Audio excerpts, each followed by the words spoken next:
Korupcija u vrhu vlasti. Tužilaštvo primorano na akciju protiv Miloša Vučevića.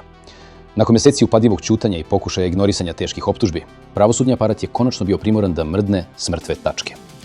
Tužilaštvo za organizovani kriminal zvanično je formiralo predmet protiv predsjednika SNS-a Miloša Vučevića pod sumnjom na ozbiljnu korupciju i zloupotrebu državnih resursa. Službeni avioni kao privatni taksi. Srž ove afere, koja ozbiljno ljulja kredibilitet izvršne vlasti, jesu sumnjivi letovi u Grčku iz avgusta 2024. godine. Dok su građani Srbije suočeni sa sve većim troškovima života, državni vrh je, prema dokumentaciji, vladin avion koristio kao privatno prevozno sredstvo za prijatelje i saradnike. Još skandaloznije deluje podatak da su članovi porodica Vučevićevih bliskih saradnika istovremeno leteli privatnim laznjacima kompanije Prince Aviation. Postavio se pitanje koje nijedan režimski medij ne sme da izusti. Ko je to platio?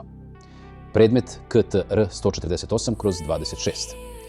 Tužilaštvo je poslalo zahtev SBK za prikupljanje obaveštenja. Pitanje porekla novca. Kako su plaćeni privatni letovi ako plate funkcionera to ne dozvoljavaju? Zloupotreba resursa. Korišćenje državne imovine u privatne svrhe predstavlja direktno kršenje zakona. Odbacivanje ovih optužbi kao političkih napada više ne pije vodu. Formiranje predmeta u tužilaštvu dokaz je da su dokazi o bahatosti i pljački javnih resursa toliko očigledni da se više ne mogu sakriti pod tepih. Javnost zahteva odgovore, a ne prazne fraze o zaverama. Srbija čeka da vidi da li je zakon jači od partijske knjižice.